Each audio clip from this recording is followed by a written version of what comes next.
더불어민주당이 포괄적 차별금지법의 내용을 포함하는 평등법 발의를 준비하고 있는 것으로 확인됐습니다. 자세한 법안 내용을 살펴봤습니다. 국내 주요 5개 종교 가운데 기독교 호감도 순위가 4위로 나타났습니다. 기독교의 호감도 하락 원인과 극복 방안을 들어봤습니다.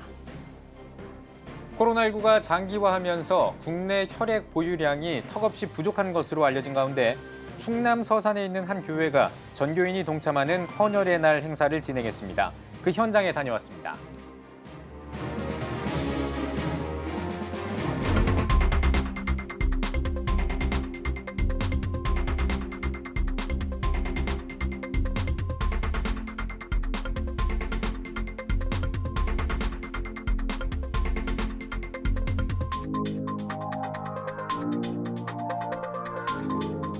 시청자 여러분 안녕하십니까? 12월 14일 CTS 뉴스입니다. 포괄적 차별금지법이 발의된 지 6개월이 지났습니다. 현재 국회 법제사법위원회에서 계류 중인데요. 그런데 최근 더불어민주당에서 평등법 발의를 준비하고 있는 것으로 알려졌습니다. 취재 기자와 함께 이야기 나눠보겠습니다. 박세윤 기자 나와 있습니다. 안녕하세요. 네, 안녕하세요.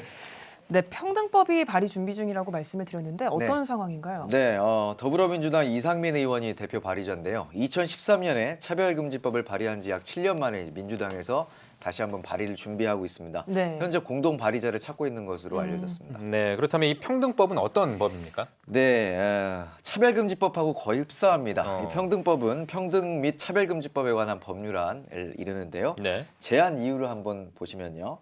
차별받지 않는 평등의 원칙은 헌법의 핵심 원리라고 설명합니다. 그러면서 인종과 피부색을 비롯해 성적 지향과 성별 정체성을 이유로 차별받지 않도록 하기 위함을 제한 이유로 기록해놨습니다. 네, 그런데 또 포괄적 차별금지법과 다른 부분도 있다고 들었는데 어떤 부분인가요? 예, 4조에 보면 차별에 해당하지 않는 경우가 명시돼 있습니다. 네. 4조 사항을 한번 보시면요. 특정 종교를 신봉하는 사람들의 집회나 단체에서 해당 종교의 교리, 신조, 신앙에 따른 종교의 본질적인 내용과 직접적으로 관련된 행위라고 쓰여 있습니다. 네, 지금 언급하신 그 부분이 바로 이 포괄적 차별금지법에는 포함되지 않은 내용이다라는 거죠. 그렇습니다. 예. 이제 교계의 반발이 거세다 보니까 아무래도 이런 목소리를 의식해서 법안을 내지 않았느냐 하는 네. 의견도 있습니다. 그렇군요. 네, 그럼 예. 교계는 어떤 목소리를 내고 네. 있나요? 여전히 이제 대부분 반대하는 입장을 내고 있는데요. 그냥 언뜻 봐서는 괜찮지 않느냐라고 생각할 수 있는데 교계에서는 일단 법이 한번 제정되면 부가적인 조항들은 추가할 수 있다. 그렇기 예. 때문에 법이 제정되면 안 된다라는 이야기를 하고 있습니다. 한국교회 언론회 이야기 한번 들어보겠습니다. 무슨 종교 관련된 거 몇 가지 조항을 뺀다 할지라도 결과적으로는 그 포괄적 차별금지법에 버금가는 것이다 이런 생각이 들거든요. 왜냐하면 일단 법은 한번 만들어지면 거기에 없는 조항을 새로 끼워넣는 거는 굉장히 쉽습니다. 예. 근데 일단 그 법 자체가 만들어지는 그 자체를 우리가 경계해야 되는 거죠. 네, 그러니까 큰 이 법의 테두리가 일단 만들어지면 그 안에서 어떤 일이 일어나게 될지 그거는 이제 모른다, 뭐 이런 이야기네요. 그렇죠. 예. 이제 다음 세대를 예로 들면요. 뭐 교회나 이런 종교 관련해서는 자기의 생각대로 이야기를 할 수가 있는데요. 네. 기독교인들이 교회 안에서만 사는 건 아니죠. 교회 밖에서 보내는 시간이 더 많기 때문에 예를 들어서 뭐 학교에 가서나 이런 기독교적인 가치관에 입각해서 이야기를 할 수 없게 되는 거죠. 그런 것들이 이제 우려가 된다는 부분입니다. 그렇군요. 네, 이와 함께 기독교인들의 양심이 침해될 것이라는 우려의 목소리도 있었는데요. 이번에는 한국교회 총연합 이야기 한번 들어보겠습니다. 기독교인들의 삶은 예배나 또 일반 전도에서뿐만 아니라 일상생활 전 영역에서 활동을 하고 있는데 그 전 영역에서 기독교인들의 양심이 침해를 받는다. 이것은 옳지 않는 법이라고 생각을 합니다. 그러니까 교계는 포괄적 차별금지법 때와 거의 반응이 유사하다고 볼 수 있겠는데 네. 법안에 찬성하는 입장도 있나요? 일단 교계 안에서 이제 소위 진보적이라 불리는 기관이나 교단들과 제가 연락을 시도했는데요. 네. 공식적인 답변은 듣지 못했고요. 교계 안에서 공식적으로 이 사안에 대해서 반대 입장을 찬성 입장을 나타내고 있는 기관은 아직까지는 확인되지 않았습니다. 네. 네. 박세현 기자와는 여기까지 이야기 나누겠습니다. 잘 들었습니다.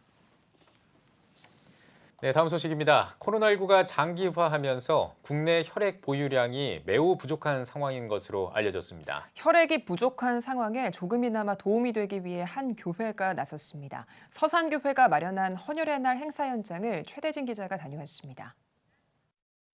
이른 아침 한 교회 주차장에 헌혈 버스가 입차합니다. 이곳은 생명을 나누는 가장 따뜻한 사랑 나눔을 실천하자는 취지로 서산교회가 마련한 헌혈의 날 행사 현장입니다.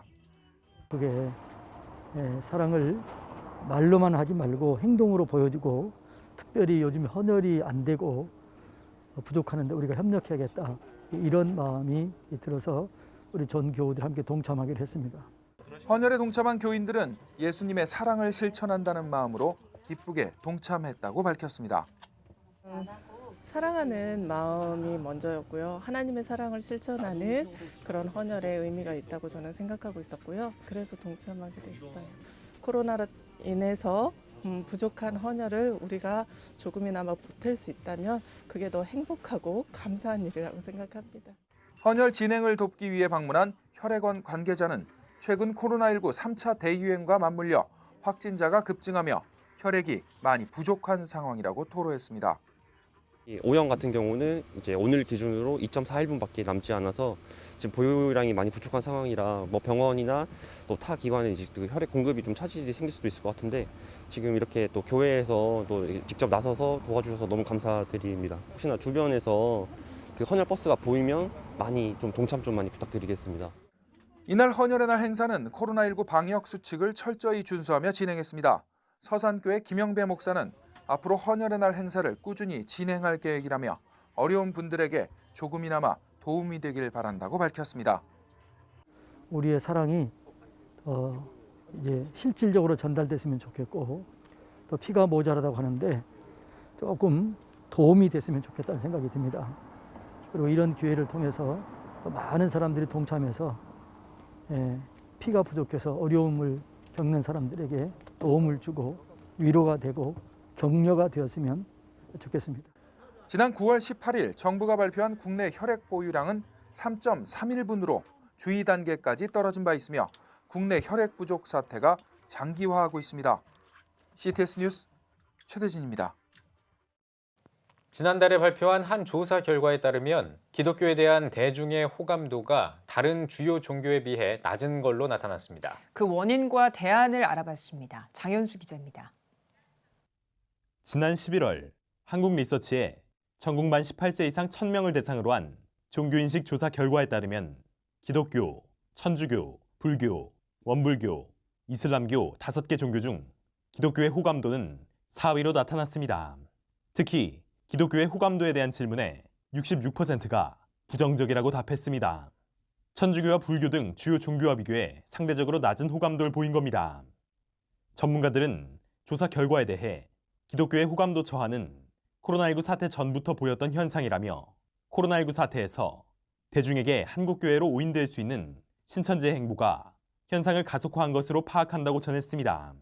조사 결과를 분석한 목회 데이터 연구소 측도 코로나19 전국에서 일반 언론을 통해 부정적으로 내비쳤던 교회의 모습이 대중의 반감을 산 것으로 보인다며 한국교회가 이를 극복하기 위해선 지역사회 공헌 등 공적 역할 강화에 힘써야 한다고 강조했습니다.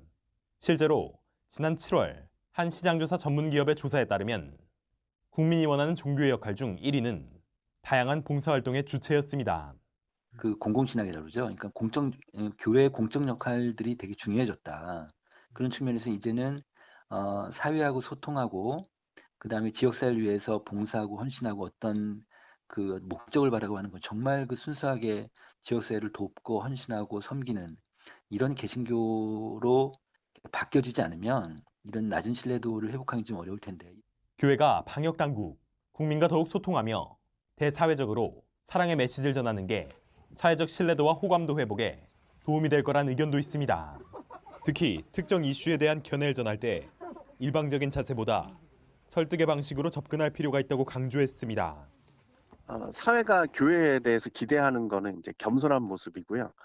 강압적으로 뭔가 지배하기를 원한다는 건 아니다라는 거죠. 결국 우리가 따르고자 하는 것은 베드로의 칼이 아니라 예수님의 십자가입니다. 그 우리가 먼저 희생해야 되는 것이고 우리가 더 낮아져야 되는 것이고 그 메시지가 사랑이라는 것을 사람들이 느낄 수 있도록 그렇게 해줘야 된다라는 것이죠. CTS 뉴스 장현수입니다. 미래목회 포럼이 지난 11일 17차 정기총회와 함께 이사장 대표 이취임 감사 예배를 개최했습니다. 총회에서는 이사장의 크로스로드 선교회 대표 정성진 목사, 대표의 새로남교회 오정호 목사를 추대하고 임원 인준과 사업계획, 예산안 편성 등의 회무를 진행했습니다. 앞으로 미래목회 포럼이 양극화된 한국 사회, 한국 기독교를 통합하고 대화의 장을 마련하는 좋은 포럼으로 발전할 수 있도록 노력하겠습니다. 이 어려운 코로나 시대에 우리 미래목회 포럼은 우리 목회자님들과 한국교회의 영적인 재조정과 재충만과 재헌신을 하는 데 있어서 동력자가 되기를 원합니다.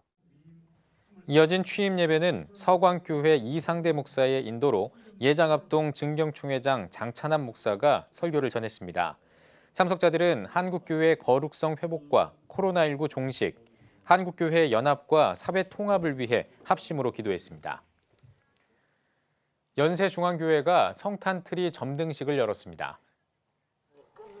점등 감사 예배에서 연세중앙교회 윤석전 목사는 성탄의 의미를 바로 알고 불신자들이 예수님을 알게 되길 소망한다고 전했습니다. CTS 감경철 회장은 유일한 소망인 성탄을 축하하는 자리가 마련돼 감사하다며 축사를 전했습니다. 이어진 점등식에서는 45m 높이의 성탄 트리에 불을 밝혔습니다. 한국교회 반동성애 교단연합이 기자회견을 갖고 포괄적 차별금지법 제정을 촉구하는 NCCK를 규탄한다고 밝혔습니다. 반동연은 기자회견에서 한국교회 인권선언문을 통해 차별금지법 제정을 촉구한 교회 옆 인권센터의 주장이 무책임하고 반성경적이라고 비판했습니다. 또 성경을 대적하고 한국교회와 성도들에게 혼란을 주는 악법을 제정하도록 선동하는 행위를 중단하라고 요청했습니다. 일본 출신 방송인 사유리 씨로 이슈가 된 비혼 출산의 문제점을 긴급 진단하는 세미나가 열렸습니다. 성산생명윤리연구소와 한국기독교 생명윤리협회가 공동 주최한 세미나에는 비혼 출산이 어떤 문제를 안고 있는지 신학과 법률, 여성과 생명윤리 등 다양한 분야의 전문가들이 나서 발제했습니다. 전문가들은 비혼 출산은 정자와 난자 매매, 인간 복제와 낙태, 인공 자궁 개발과 인간 복제 등으로 이어져 결국은 전통적인 가정의 해체를 가속화하고 인간의 존엄성을 심각하게 해칠 것이라고 지적했습니다. 또 건강한 사회를 위해서는 변해서는 안 될 절대적인 질서와 가치를 고려해야 한다며 건강한 가정을 세우는 데 초점을 맞추고 결혼과 가정의 중요성을 다음 세대에게 가르쳐야 한다고 강조했습니다.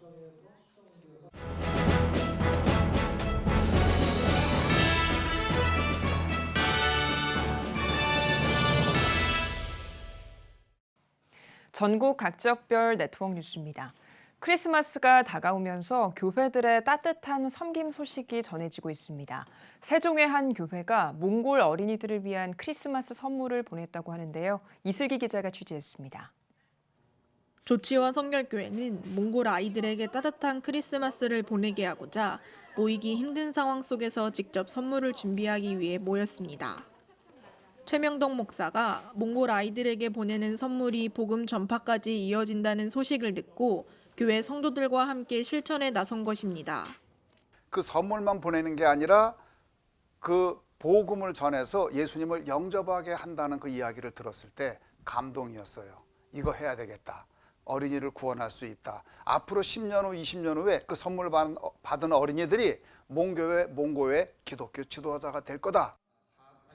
교회에선 성도들이 각자 후원할 수 있는 명수의 아이들을 섬겨 총 400명의 성도들이 몽골 아이들에게 선물을 전달할 수 있게 됐습니다. 이 프로젝트가 몽골의 다음 세대를 세우기 위한 귀한 밑거름이 된 것입니다. 우리 조치원교회가 이렇게 예수님의 마음을 닮아가면서 작은 일에 조금씩 앞서가는 것을 느꼈고요. 선물을 받으면 예수님을 믿고 구원받았으면 좋겠다라는 생각이 들어요. 몽골 아이들을 향한 따뜻한 나눔이 조치원 성결교회의 발판이 돼 앞으로도 다음 세대를 세우기 위한 섬김을 계속해서 이어나갈 것을 기대해 봅니다. CTS 뉴스 이슬기입니다. 추동 성결교회가 지역의 어려운 이웃을 돕기 위해 성탄 사랑 나눔 전달식을 진행했습니다. 전달식에서 추동 성결교회 김덕승 목사는 우리를 통해 그리스도의 사랑의 빛이 주민들에게 전해지길 바란다고 말했습니다. 이어 연탄 1000장과 쌀 50포를 대전 동구 자양동 행정복지센터에 전달했습니다. 성탄절을 맞이해서 예수님의 사랑을 실천하는 마음으로 불우한 이웃들에게 보탬이 되기를 바라고 또한 주님의 사랑을 알기를 소망합니다. 추동 성결교회는 가양동 관내 불우이웃과 독거노인 가정에 준비한 쌀과 연탄을 전달했습니다. 문화쉼터가 다만 재소자들을 위한 후원 북콘서트를 열었습니다. 북콘서트는 과거 성경 공부를 통해 하나님을 만난 재소자들이 지은 찬양으로 시작됐습니다. 이어 문화쉼터 대표 강형식 목사가 저서와 재소자 사역을 소개하는 시간을 가졌습니다. 29년 동안 다만 형제들 말씀을 가리키고 그들에게 조금이라도 주님의 마음을 알게 하기 위하여 그들의 변해진 모습들 또 그들의 고백들 또 많은 분들에게 하나님이 정말 어둠에 있는 그들에게도 일하고 계신다는 사실을 알리기 위해서 책을 만들게 되었습니다. 콘서트에서는 다양한 문화 공연을 비롯해 재소자들이 쓴 붓글씨 성경 구절 등이 소개됐습니다. 광주 기독단체 연합회가 11차 정기총회를 가졌습니다. 광주 지역 기독단체장들이 참여한 가운데 진행한 총회에서는 비대면으로 진행된 블레싱 광주 집회와 기독단체연합 사역 등 2020년 한 해의 사역을 돌아보고 2021년 새로운 사역들을 논의했습니다. 또 임원 선거를 통해 광주 동명교회 정동훈 장로를 신임 회장으로 임명했습니다. 오정 성화교회가 설립 37주년을 기념해 헌당 예배를 드렸습니다. 오정 성화교회 이주형 목사는 좋은 교회 성도와 함께 즐겁게 사역할 수 있음을 최고의 복이라고 생각한다고 감사 인사를 전했습니다. 봉헌 감사 예배에서 설교를 전한 예장 합신 박병화 총회장은 성전에 나와 온전히 예배하는 것이 하나님께 최고의 영광임을 기억하고 축복된 삶을 살아가길 바란다고 권면했습니다. 이어 헌당 봉헌식과 공로패 감사패 전달식을 진행했습니다. 인천 온누리교회가 2020 온누리 은혜의 밤을 개최하고 선교 사역을 보고했습니다. 이날 행사는 타교회로 파송된 7명의 목회자들을 초청해 코로나를 극복하며 사역하는 교회 소식과 선교 이야기를 듣는 시간 등으로 마련됐습니다. 온누리교회 정명묵 목사는 사람을 키우는 선교에 초점을 맞추고 선교 활동을 펼쳐왔다며 코로나로 어렵지만 선교를 통한 복음의 결실이 계속되길 소망한다고 전했습니다. 이어 7명의 목회자들에게 선물과 선교비를 전달했습니다.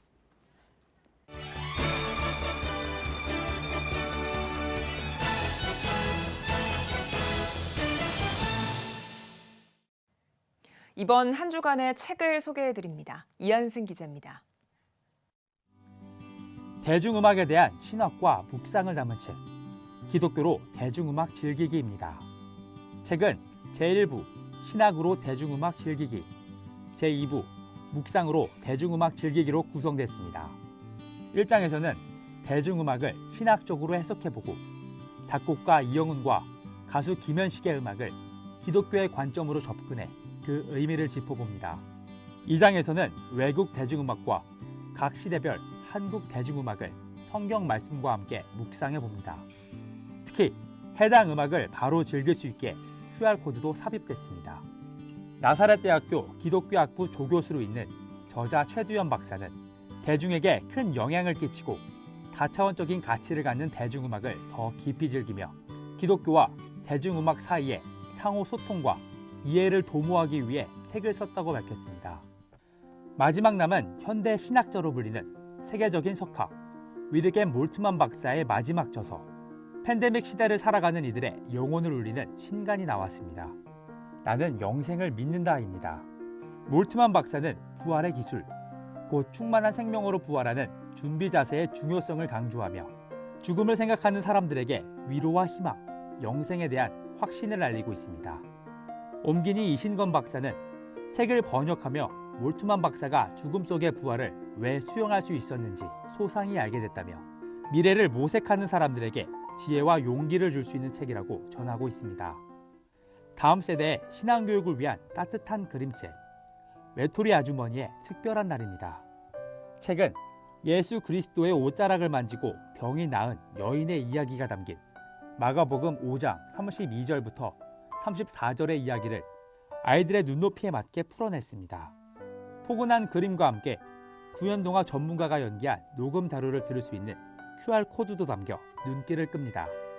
특히 초등학교, 교회학교 교사로 오랫동안 다음 세대를 만나온 작가들이 나선 만큼 아이들의 눈높이에 맞는 이해가 쉬운 책입니다. CTS 뉴스 이한승입니다.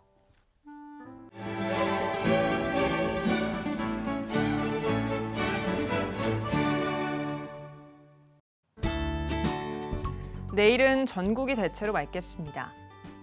아침 최저기온은 영하 13도에서 3도, 낮 최고기온은 영하 4도에서 5도가 되겠습니다.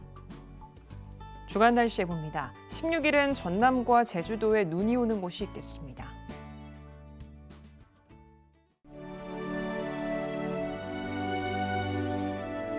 백만인 기도운동에 새롭게 참여하신 분들입니다.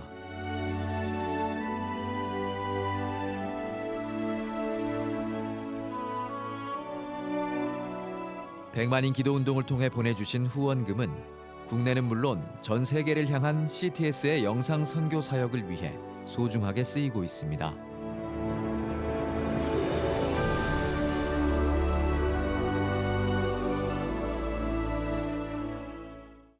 CTS 뉴스 오늘 순서 여기까지입니다. 시청해주신 여러분 고맙습니다.